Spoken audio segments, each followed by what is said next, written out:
سورة نحل آیت نمبر 90 د دې آیت متعلق سو درسونه مخکې تیر شول چې په هغې کې د آیت خلاصه، د آیت فضیلت، د آیت جامعیت او بیا د لفظ عدل، بیا د لفظ احسان او د ایتای ذی القربا څه تشریح تیره شوله. آخري لفظ ایتای ذی القربا دا د حقوق العبادو د قبیلې نه دی او حقوق العبادو ته الله تبارک وتعالی ډېره ترجیح ورکړې ده چې حقوق العبادو ډېر خیال ساتي. ځکه په لفظ د عدل او د احسان کې حقوق العباد داخلو، خو لیکن ایتای ذی القربا سره حقوق العباد اثر نو او د اهتمام شان د پاره بیا ذکر کړل. اوس په دې درې واړو ټکو باندې، په دې درې واړو حکمونو باندې درې حکمونه نور مرتب کوي چې دا به نه کوي. عدل به کوي نو فحشا به نه کوي، احسان به کوي نو منکر به نه کوي، ایتای ذی القربا به کوي نو ظلم او بغی به نه کوي. دې ته نواهی وي، دې په مرتب کړل. درې الفاظ دی، یو دی فحشا، یو دی منکر، بل دی بغی. د فحشا نه مراد څه دي؟ د فحشا نه مراد مفسرینو ګڼ تفاسیر. یو قول دا دی چې د فحشا نه مراد دی شرک فعلی. شرک فعلی څه ته وایي؟ شرک فعلی دی ته وایي هغه عملونه، نیاز، منښت، نظرونه، قسمونه چې کوم د الله په نوم او د الله دپاره کول پکاري او هغه څوک د الله نه علاوه د بل چا دپاره وکړي، دې ته شرک فعلي وایي. دې ته شرکي د فحشا نه مراد دی شرک فعلي. شرک فعلي مه کوئ. نو د منکر نه مراد دی شرک اعتقادي. شرک اعتقادي څه ته وایي؟ هغه نظریه او عقیده چې هغې ته ایمانیات وایي، چې آمنت بالله و ملائکتی و کتبی و رسولی. په الله باندې په کومو څیزونو کې چې عقیده د ایمان ساتل دي، هغه په غیر الله باندې ساتل، دې ته شرک اعتقادي وایي. د منکر نه مراد دا دی چې شرک اعتقادي مه کوئ. دویم تفسیر دا دی چې د فحشا نه مراد دی گناه صغیره، نو د منکر نه مراد دی گناه کبیره. دریم تفسیر دا دی چې د فحشا نه مراد دی گناه لازمی، نو د منکر نه مراد دی گناه متعدی. دا لازمی او متعدی څه ته وایي؟ لازمی هغې ته وایي چې نقصان یې صرف ګناه کوونکي ته رسی، بل چاته نه رسی. نو متعدی هغې ته وایي چې د هغې نقصان د ګناه کوونکي نه علاوه نور عالم ته هم رسی، نورو خلکو ته هم خورېږي، دې ته متعدي وایي. بل تفسیر یې دا کړی چې د فحشا نه مراد دی هر هغه ګناه چې انسان یوازې نشي کولی، بل چا سره په شریکه کوي، یوازې نه کیږي. او د منکر نه مراد هغه دی چې انسان یوازې هم کوي. د دې وجې نه عبدالله ابن عباس رضی الله تعالی عنہ د فحشا په تفسیر کې زنا ذکر کړی ده. او زنا انسان خو یوازې نشي کولی که نه، خو چا سره به کوي نو شریک کیږي، نو دې ته فحشا وایي. او منکر هر هغه ګناه چې ځان له یوازې انسان کولی شي. بل تفسیر یې دا کړی د فحشا، که ستاسو یاد شي نو مخکې په لفظ د احسان کې موږ یو تفسیر کړی و. هغه دا و چې احسان دې ته وایي چې د انسان باطن د ظاهر نه ښه شي. د انسان باطن د ظاهر نه ښه شي، دې ته احسان وایي. نو په دغه تفسیر سره د فحشا تفسیر دا دی چې د انسان ظاهر هغه د باطن نه خوي او باطن ګنده وي دې ته فحشا وي. بل تفسیر د فحشا دا کړی دی چې فحشا دې ته وي چې هغه هم عقلاً او شرعاً ناروا وي. عقل هم بد ګڼي، شریعت هم ورته بد ویلي دي. دا به کوم قسم ناروا ګناهونه وي؟ دا دی زنا.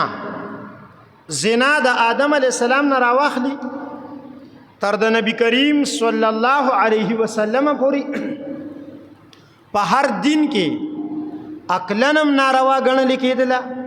معاشره کې که یو سړی دیندار نم دی خو زنا بد ګڼي که نه، وی ملک د پښتو دی پیغور ګڼي ځان ته.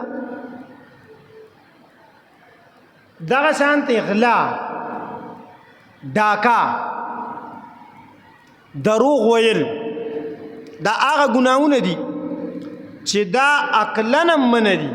یعنی شریعت ته نه لرې کا، چې شریعت ته نه لرې کې نو عقل هم وایي چې دا کار مه کوه، عقل هم وایي دا کار مه کوه. غلا مه کوه، ډاکا مه کوه، زنا مه کوه او دروغ مه وایه. په زمانه جاهلیت کې د شرک په دور کې مشرکینو به د دروغو نه ځان ساتلو، د دروغو نه به ځان ساتلو. بعضې داسې صحابه دي چې لا ایمان نه راوړي، په حالت د شرک کې وو. په نورو ملکونو کې د نبی علیہ السلام په باره کې تېنه خلکو تپوسونه کړي، صحیح صحیح الې ورته ویلې دروغ نه دي ویلې.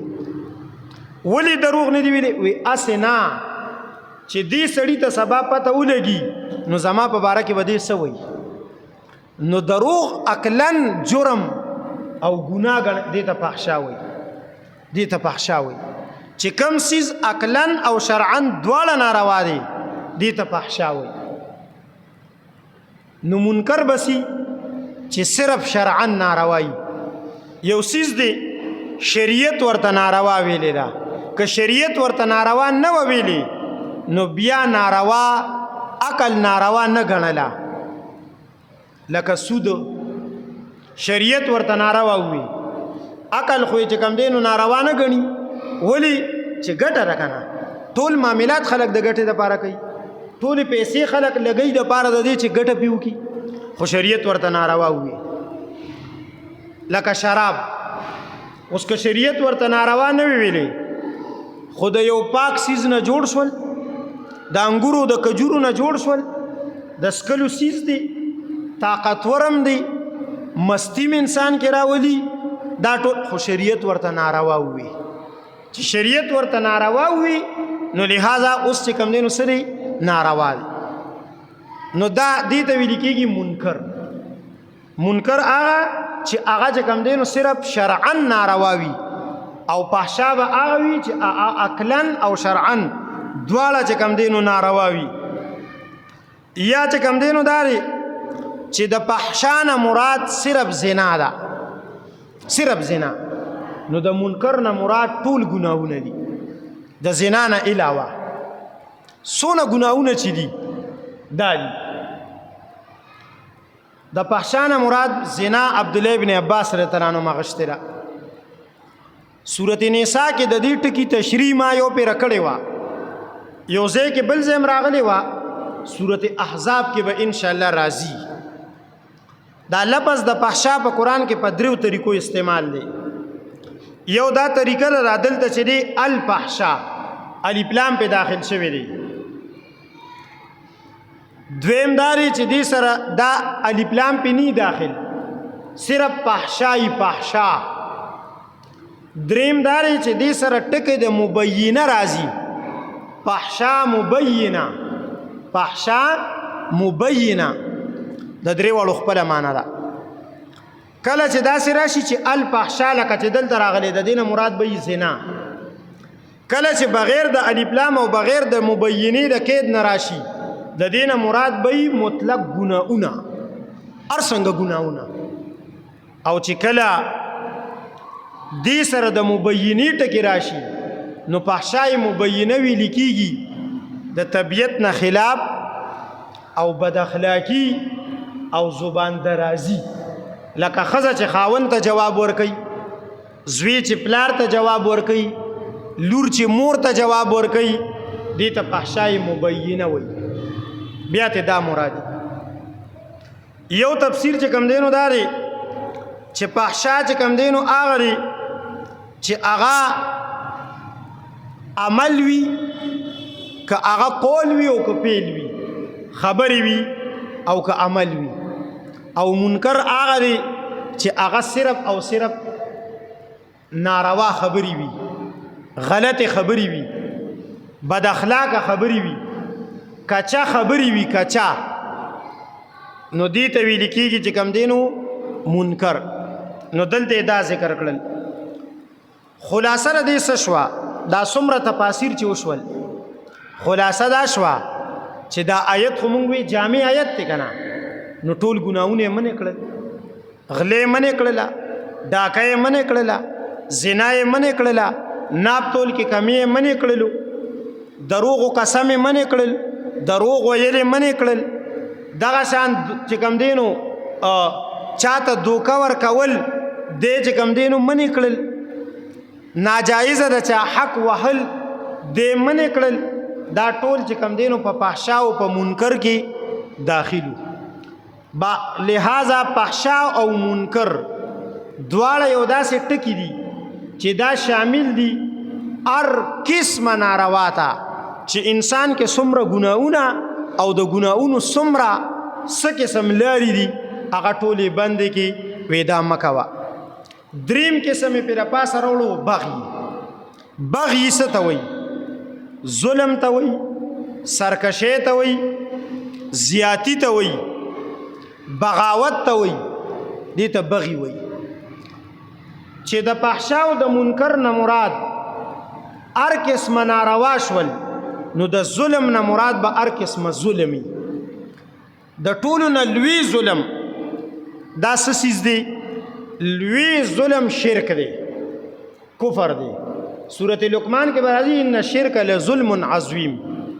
شرک یو لوی ظلم دی بیا د دینه پس ظلم څه دی د چا حق په ناجائزه طریقه ګیرول چاته ناجائزه تکلیف ورکول بغیر د جرم ګنا نه سزا ورکول کنزل کول دا ټول ظلم دی علماء د دې یو بل تعریف کړی دی علماء فرمایي ظلم دی ته وایي چې وضع الشی فی غیر محله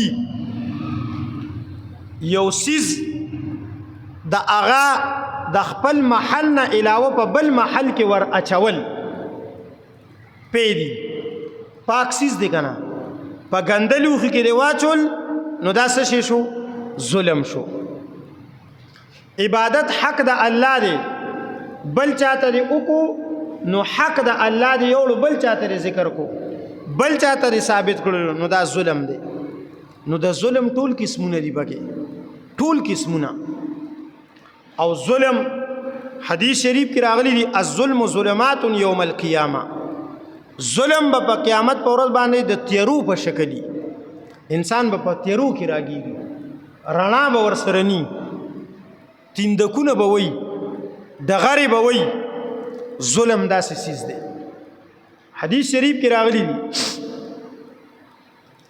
چې د ظلم بدل الله تبارک وتعالى په دې دنیا کې اخلي ظلم چې دیو کو کنه په دې دنیا کې بداغي بدل درنه الله اخلي اکشان بدر سره کیږي چا سره زیاته وکړو تا ته الله بل سړی پیدا کی را پا بسې درتا او تا به په وای دا سیمون په خپل معاشره کې د دنیا شي خلکو قتل چې یو سړی سره ظلم کړي الله ورته بل را پاسو دی غیټه کولی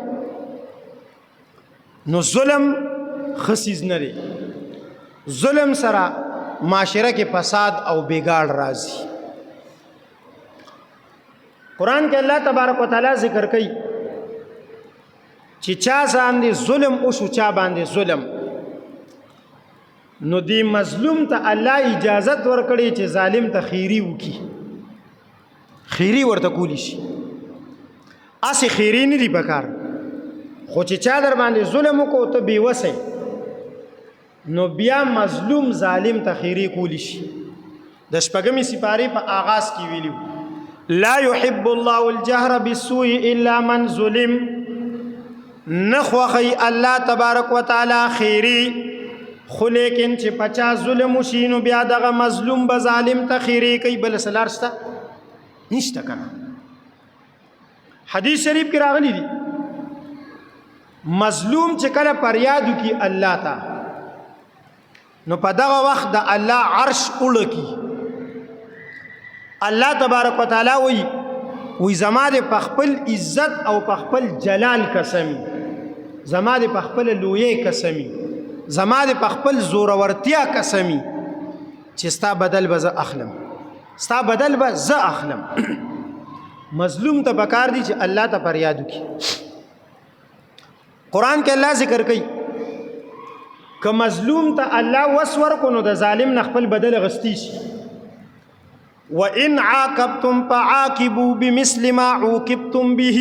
دې صورت کې را روان دي بالکل اخر کې سورت نحل کې وَإِنْ عَاقَبْتُمْ فَعَاقِبُوا بِمِثْلِ مَا عُوقِبْتُمْ بِهِ.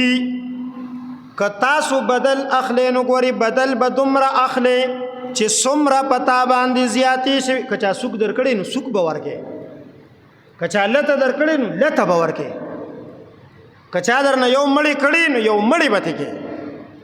داسې نه ده دا چې کوم پښتانه کوي چې د یو په بدل کې 15 ووجني. داسې نه ده چې د قاتل په بدل کې د قاتل ماما ووجني، د قاتل په بدل کې د قاتل رور ووجني، د قاتل په بدل کې قاتل زوی او د قاتل پلار ووجني، د قاتل تر ووجني.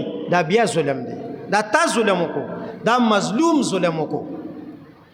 قرآن کې الله وی کم انسان سره چې ظلم شوی وي ظلم نو منګ با دی انسان ته د دشمن خلاف غلبه ورکو. غلبه سورت اسراء کې را روان دي 15 سپاره کې ان شاء الله 3 مرکو کې التدی ومن قتل مظلوما فقد جعلنا لوليه سلطانا. ومن قتل مظلوما سوک چې ظلمن قتل کړی شو فقد جعلنا لوليه سلطانا من به د رشتہ دارانو ته غلبه ورکو. د رشتہ دارانو ته غلبه ورکو. د علی رضی الله تعالی عنہ او د معاویه رضی الله تعالی عنہ د دواړو یو خپل مینس کې یو جنگ شوی دی. هغه جنگ ته جنگی سپین وای. دا جنگ د دی د غلط پیمې نه چې کم دینو په مینس کې منافقانو غلط پیمې پیدا کړې وي. دا غې نه روچت شوی خو سبب یې د عثمان رضی الله تعالی عنہ شهادت ګرځېدلی. دا عثمان رضی الله تعالی عنہ چې ونو دی د معاویه رضی الله تعالی عنہ رشتہ دارو، رشتہ سلسله نسب کې هغه سره ورشتہ. علی رضی الله تعالی عنہ او د معاویه تعالی عنہ په خپل مینس کې جنگ شو. عبد الله ابن عباس تعالی عنہ په قران ډیر خپېدو. هغه ته نبی علیہ السلام ترجمان القرآن ویلې دي.